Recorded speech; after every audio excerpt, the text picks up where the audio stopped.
大家好，欢迎来到 Thinking in Chinese 中文播客。这是一个面向中级中文学习者的播客节目，我是小韩。你有没有觉得有时候时间过得特别快？我呢，上周六下午我和朋友去电影院看电影，电影很好看啊。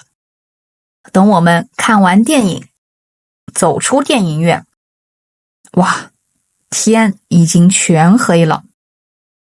我当时就跟朋友说，这2个小时怎么过得这么快呀？他也说，是啊，才刚坐下来呢，怎么电影就结束了？那你呢？你看电影的时候有过这种感觉吗？你们有没有发现当你做一件喜欢的事情，时间呢，好像就会过得特别快。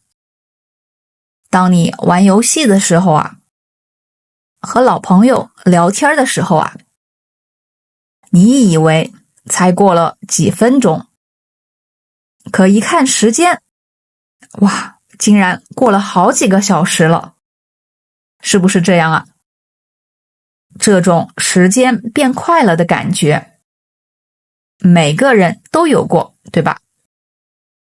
但是，你有没有想过，如果这不是错觉呢？是真的呢？今天呢，我想给大家讲一个故事。这个故事就和我刚才说的，跟我们对时间的感觉有关。我自己呢，特别喜欢这个故事。小时候一听到就很喜欢，一直很想分享给大家。故事主角他就被自己对时间的感觉骗了。他觉得我只是在山上待了一小会儿，怎么世界就全变了呢？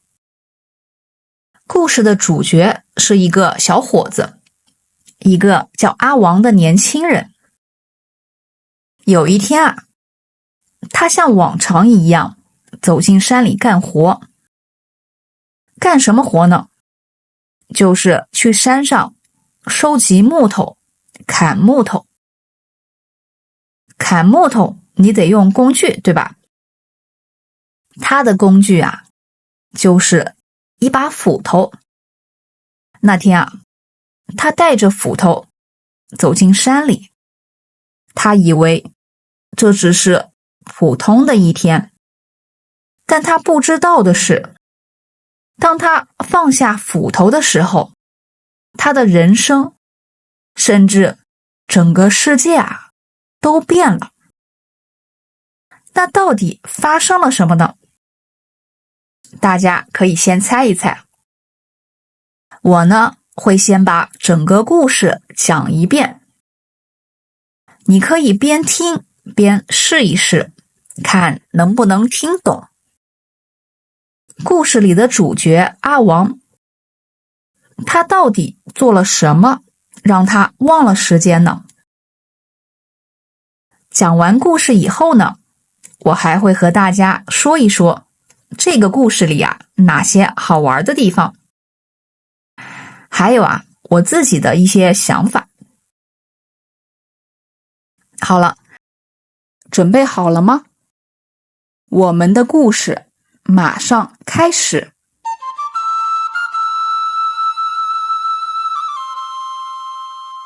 我叫阿王，我是个打柴的。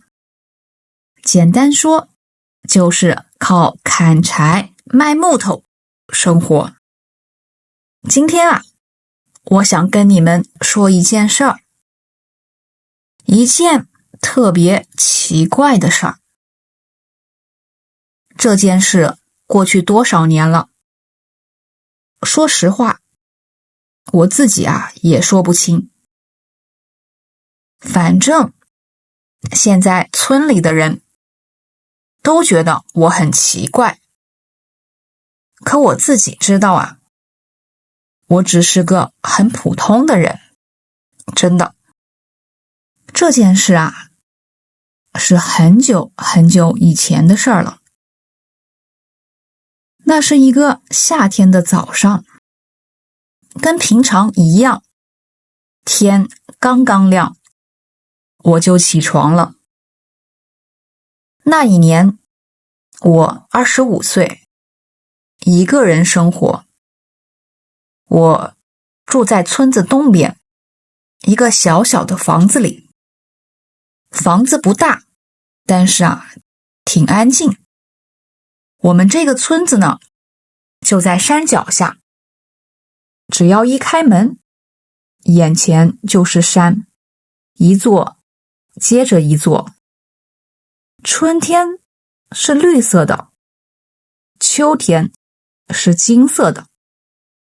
那天早上，我推开门，太阳正从山后面升起来，金色的光一点一点照到山上。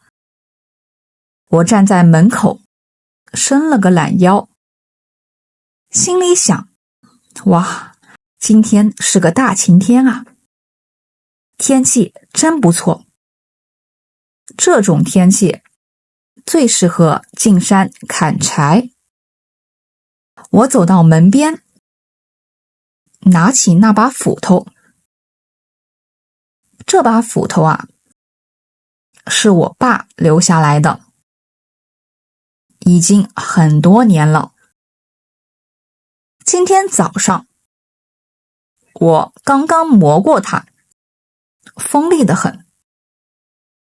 斧头的木柄已经用了10几年，天天握在手里，时间久了，木头都被磨得光滑发亮。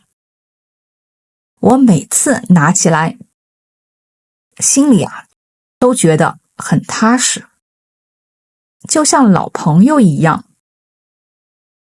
我又回到屋里，拿了个小布包，往包里放了2个馒头，再放1瓶水。准备好以后，我提着斧头，背着包就出门了。走到村口的时候，大树下面啊，已经有人了。李大爷在那儿摆摊卖菜，每天他都来得特别早。李大爷早啊，看见我过来，喊了一声早啊，阿王又去打柴啊。我笑着说，是啊，进山碰碰运气。李大爷点点头，那你今天可得多砍点柴呀。我一边走一边说，对了，李大爷啊，给我留1块豆腐，我晚上啊回来买。没问题。我摆摆手，继续往山里走。那时候啊，我怎么也想不到，这一去，我的人生就完全变了。我更不知道，等我再回到村子的时候，这个世界啊，已经不是我认识的那个世界了。我一路唱着歌，慢慢往山里走。我这个人啊，平时也没什么别的兴趣爱好，就喜欢2样东西：听人唱歌，看人下棋。有时候我一边干活，一边还自己唱2句。唱得好不好呢？我不知道，反正啊，没人听见。每次我去镇上卖木头，我都喜欢去一个市场。那个市场啊，挺热闹。市场里面有一家小茶馆，茶馆门口呢，经常有人唱歌，有时候是年轻人，有时候是老人，还有一些老人家喜欢坐在一起下棋，一张小桌子，一盘棋，几个人围着看，有时候啊，一看就是一下午。每次我经过那里，都忍不住停下来。我会先把木头放在墙边，然后呢，站在旁边看。有时候啊，听人唱歌，听着听着，听入迷了。有时候看人下棋，哎呀，那就更不得了了。我常常一看就忘了时间。有一次，我从中午看到天黑，连饭都忘了吃。旁边的人都笑我：阿王，你还卖不卖木头啊？我一下子回过神，哎呀，坏了！大家笑得更大声了。不过呢，我一点也不在乎，反正啊，我就是这么个人。那天呢，我也像平常一样进山。平时啊，我一般都去村子附近的山，那里砍柴很方便。中午的时候，我还能回家睡个午觉。这些山路啊，我已经走过不知道多少次了。哪条路通哪儿，哪儿有大树，我都清清楚楚。要是让我闭着眼睛走，我也不会迷路。可是那天，我突然想到，我平常去的那片树林，木头啊，好像越来越少了。要不今天往山里面再走走，走远一点，去看看更深的山。也许啊，那里的柴更多，也更好。我走着走着，突然看见一条小路，我以前从来没见过。哎，这儿什么时候有条路了？我很好奇，这后面是什么地方呢？这条小路弯弯的，一直往山里面去。小路两边全是野花，红的、白的、紫的，一大片一大片，非常好看。我想，这条路是到哪儿呢？这个时候啊，我应该去砍柴了。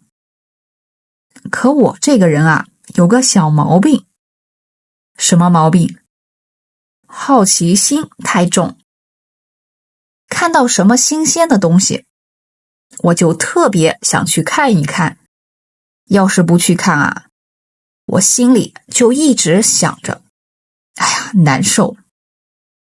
今天时间还早，我对自己说，进去看一眼吧，就一眼，马上就出来。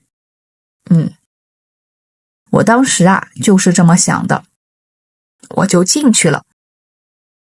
走了一会儿，我找了块石头坐下来，先吃了2个馒头，又喝了几口水。吃饱了，人也有精神了。我又继续往里走，走到山更深的地方去。周围的树越来越高，越来越密，阳光都照不进来了，空气也变得有点凉，而且周围有一片白雾，雾还越来越浓了。走着走着，忽然我听见有人在唱歌，歌声是在远处什么地方，那声音一会儿大一会儿小，调子特别好听。谁在唱歌啊？我听着歌声慢慢找过去，我穿过一片竹林，竹子很高，风一吹，竹叶沙沙地响。可奇怪的是，我刚走出竹林，那一大片白雾消失了，风也停了，空气里多了一种味道，一种很特别的香味，说不出来是什么花，真的很好闻。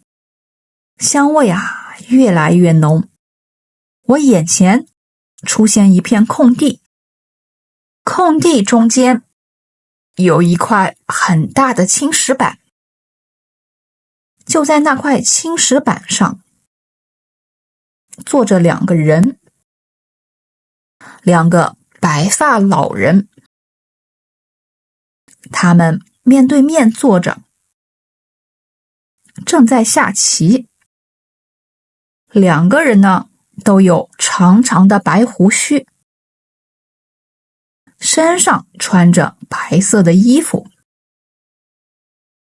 奇怪的是，他们看起来年纪很大，头发全白了，他们的脸却一点皱纹也没有，皮肤很光滑，像年轻人一样。旁边还有2个小孩，一个小孩蹲在地上，好像在摘什么果子。另一个小孩呢，站在一边，正在唱歌。原来刚才我听到的歌就是他唱的。这2个小孩看起来7、8岁，脸圆圆的，他们也穿着白色的衣服。我感觉很奇怪，这些人是谁呀？我以前从来没见过。我不敢靠近，就站在远远的地方悄悄看着。就在这时候，其中一个老人突然抬起头，他看见我了。哎呀，被发现了。他微笑着对我说：“年轻人，看棋吗？”我有点紧张。我只是路过，要是打扰你们了，不好意思啊。那个老人笑着说：“没事儿，路过也是缘分。来，坐吧。”我犹豫了一下，我还要干活呢，我的柴还没砍呢。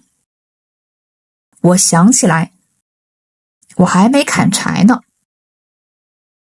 另一个老人轻轻地说：“小伙子，不急，坐一会儿吧。”他们看起来很友好，不像坏人。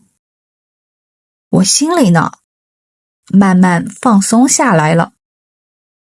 你知道我这个人呢，特别喜欢看人下棋。看到有人下棋，我就走不动路了。我想，那就看一会儿吧，就一小会儿，不会影响我砍柴的。现在不是还早吗？我把斧头放到地上，在旁边坐下来了，开始看他们下棋。这一看我就入迷了。平时我在村里看其他人下棋，都很简单，很快就能看出来谁会输，谁会赢。可是这两个老人下棋啊，真是太精彩了。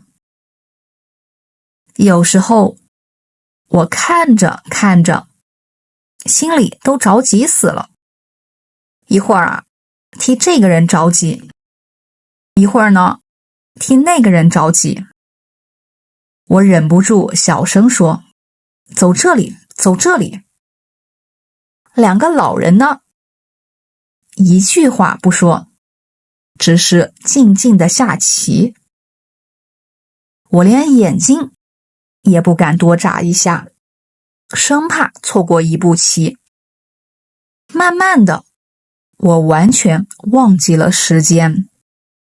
这两个老头下棋怎么这么厉害啊？我们村里下棋最厉害的是吴大爷，大家都说他棋下得好，可跟眼前这两位比呀，根本没法比呀。不知道过了多久，我好饿啊，我摸了摸肚子，小声说：“要是现在有东西吃就好了。”我上山这么久，早上呢，只吃了2个馒头，那点东西啊，早消化完了。这时，刚才蹲在地上的小孩慢慢走过来，他伸出手，他的手上啊，有一个红红的小果子。他笑着说：“大哥，你看了这么久，你饿了吧？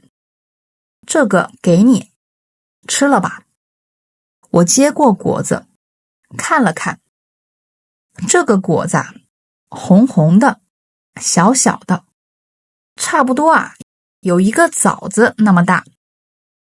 它在我手里，好像在发光。我有点好奇，谢谢你。这是什么果子啊？小孩说：“山中果。”山中果，我从来没听说过。我闻了一下，有淡淡的香味。我问：“这么小的果子能吃饱吗？”他们都笑了起来。一个老人说：“你吃吧，吃了就知道了，尝尝吧。”他们每个人也拿起一个果子吃了。我咬了一口，果子的味道，怎么说呢？它不像枣子，也不像梨子，味道啊，特别甜，还很香，汁水呢也特别多。放进嘴里，轻轻一咬，就化开了，像糖一样。我刚把果子吃下去，我的身体就有了变化。我突然觉得身上暖暖的，肚子啊一点儿也不饿了，嘴巴也不渴了，腿呢也不酸了。刚才啊爬山很累，现在呢我特别精神，脑子也更清楚了。哇，这个果子太神奇了吧！这么小一个果子，吃完后一下子就不饿了。我感觉自己的身体变得很轻很轻，好像能飞起来一样。这感觉啊，太棒了！我忍不住好奇地问：“这到底是什么东西啊？”老人听了只是笑笑，他说：“你不饿了吧？”我摇摇头，好，那就继续看棋吧。两个老人又开始下棋，他们还是刚才的样子，非常专心。我也不说话了，安安静静地坐在旁边。周围变得特别安静，很长时间里，我只听到一种声音，棋子落在石板上，砰！我好像什么都忘了。我忘了我是来砍柴的，我忘了现在是什么时候，甚至我都忘了自己是谁。在我眼里，只剩下一个东西，就是棋盘。棋盘上的黑子、白子。我不知道自己看了多久。终于，左边的老人下完了最后一个棋子，啪，棋子落下。他伸了个懒腰，好像刚睡醒一样。他转头看着我，笑着说：“小伙子，你怎么还不回去啊？”我愣住了。哎呀，坏了！我突然想起来了，我是来砍柴的。我光顾着看人下棋，柴呢一点儿也没砍。我赶紧站起来，心里着急了。完了完了，今天什么都没干。我弯下腰去拿地上的斧头。就在那时，我整个人一下子呆住了。你猜怎么着？那把斧头完全变了，木头做的柄变得黑乎乎的，木头全烂了，我轻轻一碰就碎了。我一看，那个铁头上呢全是锈，红红的，旧旧的，看不出原来是什么样子了。我脑子里一片空白，我不敢相信自己的眼睛。我的手开始发抖，我的声音也开始发抖。我结结巴巴地说：“这是怎么回事？这是我的斧头吗？怎么会这样啊？我今天早上刚磨过的，木头怎么会突然就烂了呢？”我抬起头，想问问那两个老人，他们冲我摆摆手，站了起来，一句话也没说。就在这时，山里吹来一阵风，风不大，感觉很凉。我眨了眨眼睛，等我再看过去，周围只有我一个人，其他人都不见了。两个老人不见了，两个小孩也不见了。周围安安静静的，我呆呆的站在原地，整个人像傻了一样，半天都没反应过来。刚才发生了什么？我在做梦吗？好一会儿我才回过神。我低下头，我把锈铁头捡起来，转身往山下走。我走得很快，走得很急。走着走着，我突然发现一件事儿，很奇怪，非常奇怪。我来的时候穿过了一片竹林，那片竹林呢，我记得很清楚。现在啊，竹林没了，那个地方变成了一片松树林，到处都是松树。我愣了一下，心里想，奇怪，我是不是走错地方了？我继续往前走，越走我越觉得不对。来的时候呢，路两边开满了野花，现在啊，那些野花全都不见了。原来的地方长了很高很高的大树，看起来啊，已经长了很多很多年。这是怎么了？我心里很乱。我是不是走错了？我想了想，不可能，我一直朝一个方向走，怎么会错呢？我的心越跳越快，我不敢再想。我的脚步也越来越快，越来越快。最后啊，我跑了起来。我一边跑一边大声喊：有人吗？有人吗？山里只有我的回声。有人吗？有人吗？没有人回答我。终于，我跑出了山。站在山脚下，我停下来，大口大口地喘气。我抬头一看，呆住了。这是我的村子吗？我眼前的村子完全变了。在我的村子里啊，只有几十户人家。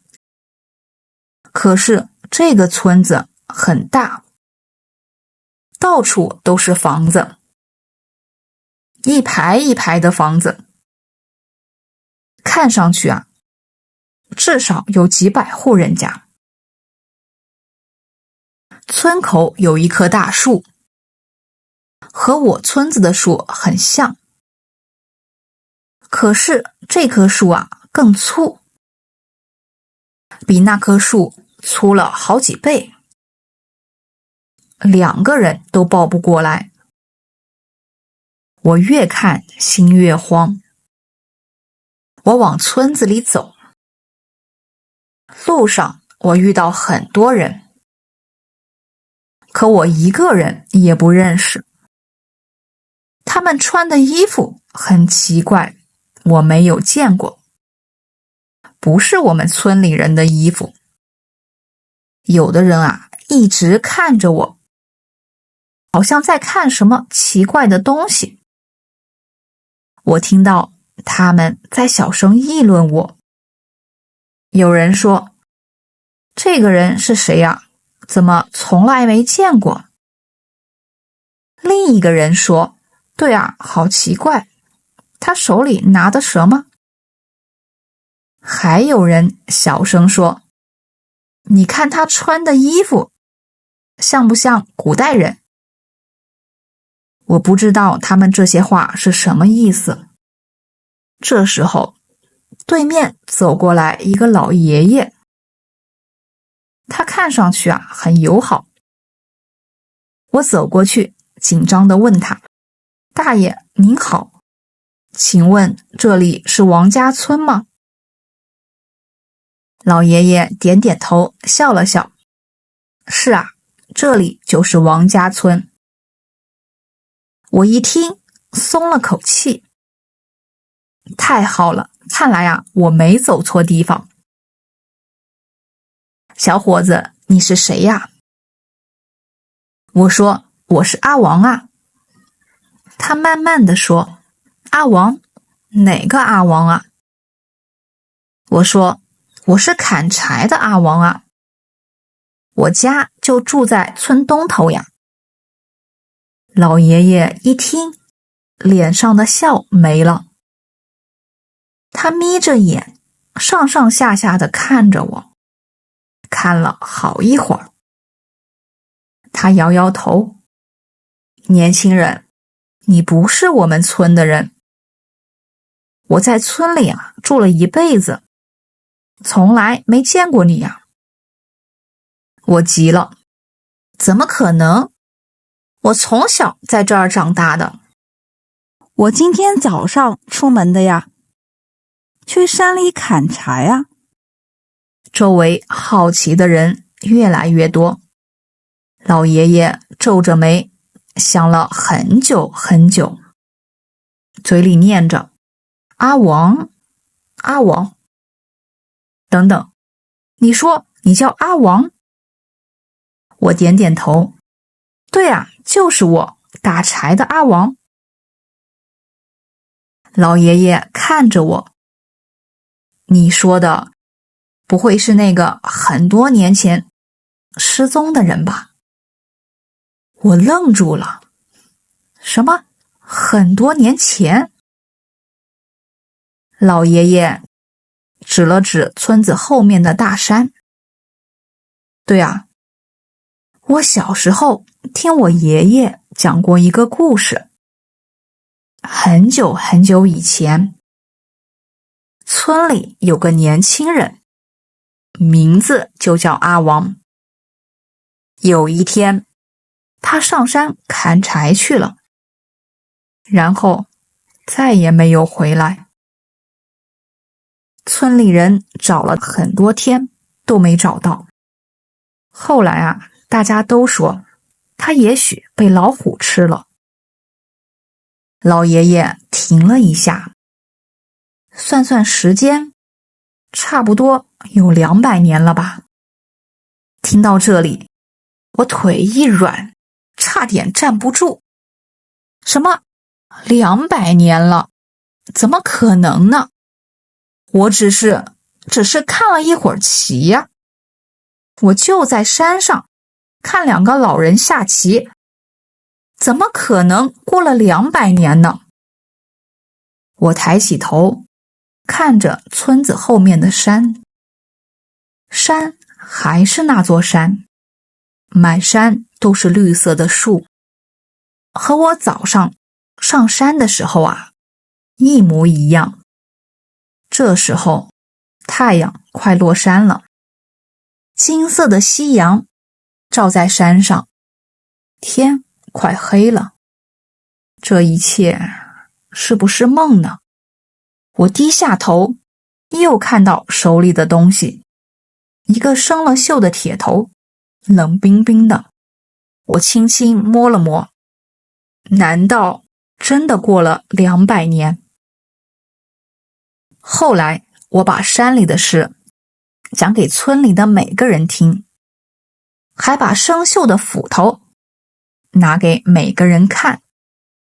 大家听完以后都很吃惊，大家给我起了个新名字，他们都叫我烂柯人。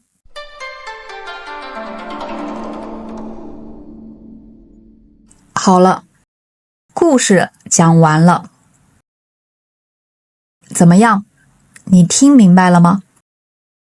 现在我用最简单的话来给大家总结一下。我们一起回想一下，这个故事说了什么呢？故事里有一个打柴人，打柴人就是收集木头的人，他叫阿王。阿王这个人呢，他每天的生活很简单，就是进山砍柴。有一天他在山里看见2个老人下棋。如果是你，你会停下来看吗？我们的主角呢，阿王，他停了下来，因为他很喜欢看棋，太喜欢了。他站在旁边，看得特别认真，完全忘了时间。对他来说，感觉上好像只过了一小会儿。顶多也就1-2个小时吧。但是当他看完，想拿起斧头回家，奇怪的事情发生了。他发现自己斧头的木柄烂了，他吓坏了，赶紧跑回村子。可是当他到了村口，他看到了什么呢？你还记得吗？房子变了，路变了，街上的人他一个都不认识。原来他以为在山里看齐的时间很短，可是外面的世界已经过了几百年了。你觉得怎么样这个故事是不是还挺神奇的？最后呢，还有一点悲伤，对吧？这个故事在中国很有名，几乎每个人都知道。对了，这可是一个非常非常老的故事了，到现在已经有1600多年了。那这个故事到底是什么意思呢？我自己是这么理解的。接下来呢，我就跟大家说一说我的一些想法。首先呢，这个故事的名字叫烂柯人。烂柯这2个字听起来有点怪，对吧？那什么是烂柯呢？烂就是坏了、破了、不能用了。一个苹果如果放了3个月，你就可以说它烂了。或者一块木头在水里泡了很久，你想想看，是不是也变烂了？那柯呢，是什么呢？这个字我们现在很少用了，它指的是斧头的木头柄。烂柯2个字连在一起，意思就是斧头的木头柄坏掉了。那烂柯人呢，就是发现斧头柄都烂了的人。故事里的阿王就是那个发现斧头柄烂掉的人。阿王他在山里看齐，他觉得我只看了1小会儿呀。但是等他回到村里，天哪，世界怎么全变了？他一开始肯定会想，我是不是在做梦我是不是走错地方了？但是他手里烂掉的斧头明明白白地告诉他，你不是在做梦，时间真的已经过去很久了。所以烂柯这时候就太重要了，因为它是唯一的证据，证明已经过了很长时间。那这个故事还说了什么呢？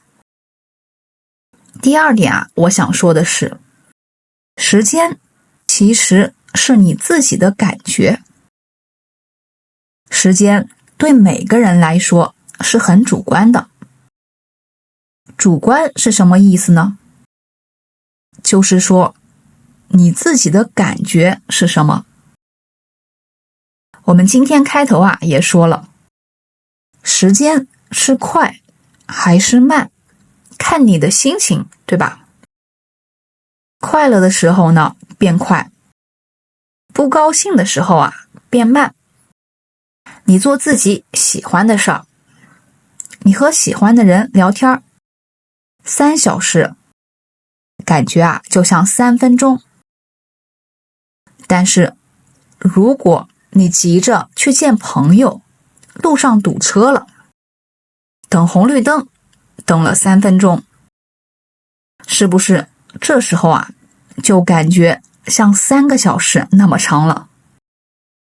在我们的故事里呢，阿王的这种对时间的错觉、错误的感觉啊，被放得非常大，非常大。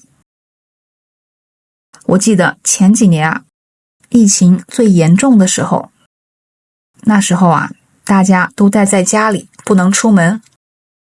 有一天，我睡午觉，我不知道自己睡了多久。醒来的时候呢，天已经黑了，屋子里啊很安静，外面呢也没有声音。那一刻啊，我感觉自己好像还在做梦一样。我感觉时间过去了好久好久，我当时还忍不住想，要是真过了几百年，我该怎么办啊？所以说啊，我对烂柯人这个故事特别有感触，因为这个故事说的呢，其实就是对时间的错觉，就是我们平时很奇怪的对时间的错觉。好，我想和大家聊的第3点呢，算是一种感叹吧，就是感叹时间过得太快，世界的变化很大。在故事的结尾，阿王回到了村里，他一个人站在村口，看着陌生的房子和路。你想想看啊，他认识的人呢，这时候都不在了，他的家也没了，他熟悉的一切都没有了。这个时候他会有什么感觉呢？他可能会想，这还是我的家吗？怎么感觉像换了个世界一样？这种回不去家的感觉啊，真的特别特别打动我。拿我自己来说吧，我小时候啊，经常搬家。搬家你知道的，就是换一个地方住。我14岁以前呢，跟着爸妈搬了3次家，每次都去不同的城市。后来啊，我长大了，有一次我特意回到小时候住的地方，我找到了我妈妈当年的菜园。菜园呢，就是种菜的一小块地。那个菜园啊，居然还在。但是呢，围在菜园外面的篱笆，篱笆就是保护蔬菜的东西，围在菜地的周围，不让小动物和人进去的。那些篱笆全倒了，歪歪斜斜的。菜园里啊，长满了杂草，有的草长得比半人还高。你可以想象一下，我当时是什么心情？我就站在那儿，心里呢乱乱的，真的有点伤心，有点想念以前的生活。但是啊，我知道再也回不去了。这种感觉啊，我后来发现可能就和阿王站在村口差不多吧。你呢？你有过这种感觉吗？如果啊，你也曾经离开家乡，离开了很多年，因为上学啊、工作啊、结婚啊，那很多年后，等你再回到家乡，你是什么感觉呢？是不是就和阿王还挺像的？其实呢，有一个中国的成语表达了这种感受，就叫恍如隔世。恍就是好像，你觉得是真的，又觉得不是真的。隔世呢，就是隔了一辈子，一个时代。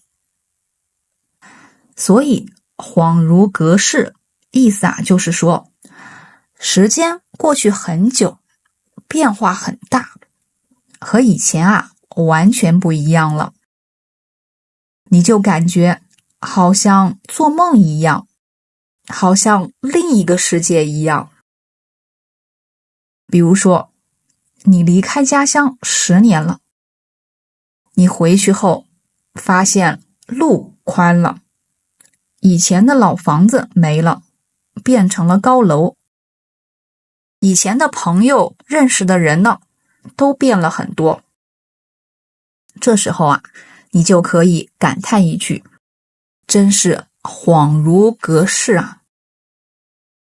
还有啊，我刚才说的，我搬了很多次家。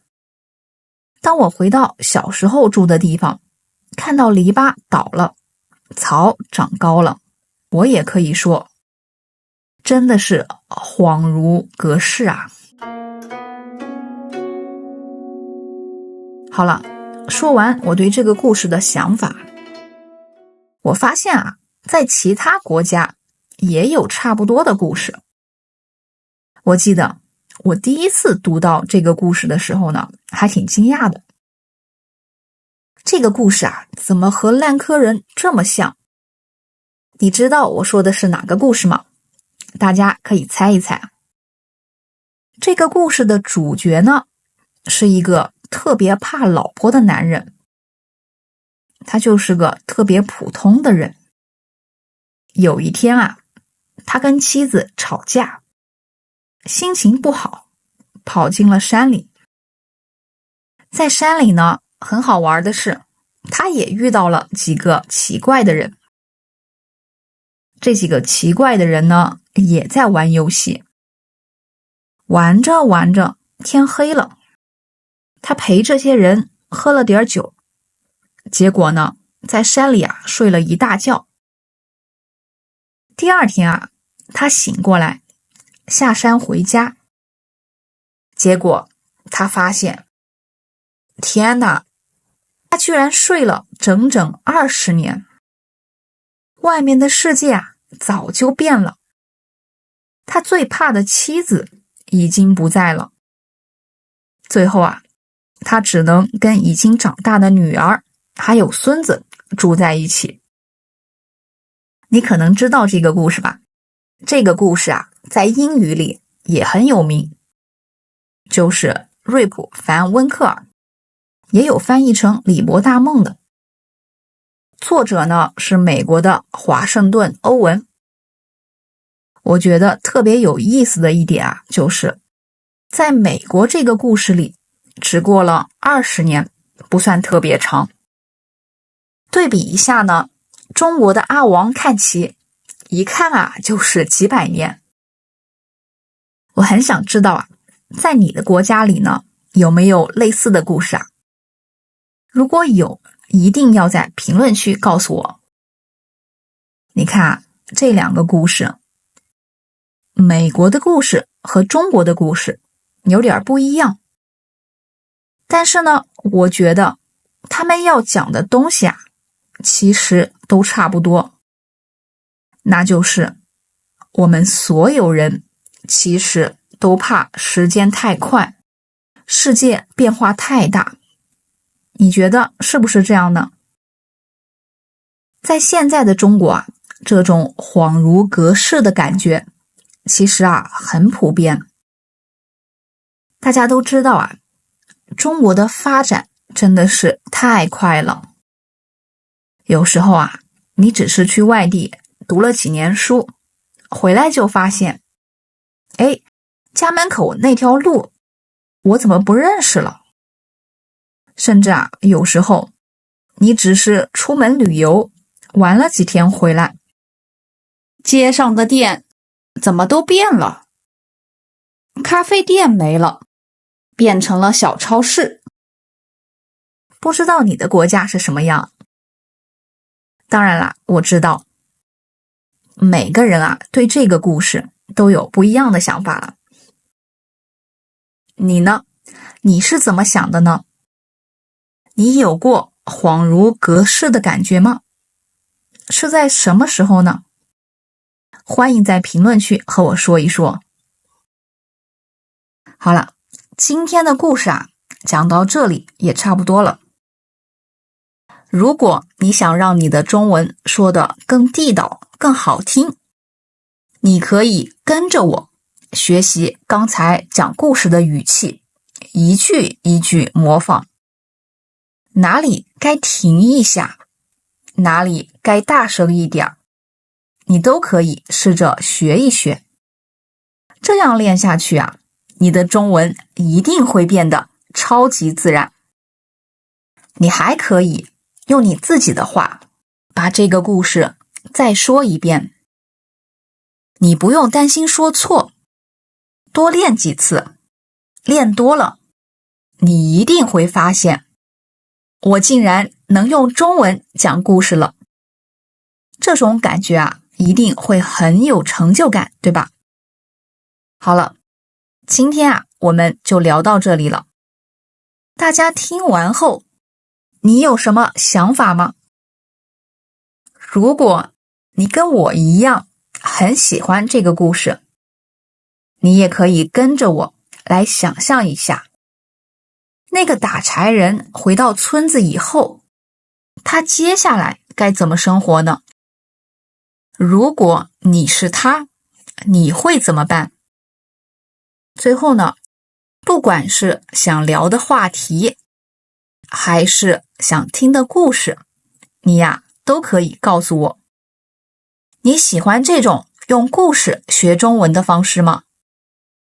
如果你有特别想听的故事，也一定要记得告诉我。说不定下一期啊，我就讲给你听。好了，最后的最后，非常感谢你的收听，祝你天天开心，中文学习每天都进步。我们下一期再见喽，拜拜拜拜。